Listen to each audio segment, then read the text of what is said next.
আর ওকে এইভাবে খাঁচা আটকে রাখতে এটা আমার নিজের কাছে খারাপ লাগতেছে, বা আমার মনের মধ্যে একটা আসছে, অনুশোচনা আসছে যে ও বন্যপ্রাণী, শুধু আমার শখের জন্য আমি ওটা আটকে রাখাটা আমার ঠিক হবে না।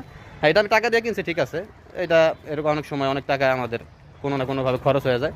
তো এটা ভাবলাম যে অ্যাটলিস্ট একটা ভালো কাজ তো করলাম, এই এই হিসাব করে আমি পাখিটাকে ছেড়ে দিতেছি। ঠিক আছে,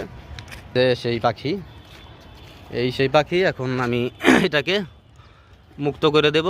বাকিটা এখন আল্লাহ ওর তকদিরে যা রাখছে তাই হবে। ঠিক আছে, তো ভাই নেন এই ভিডিওটা করেন, আমি ছাড়তেছি।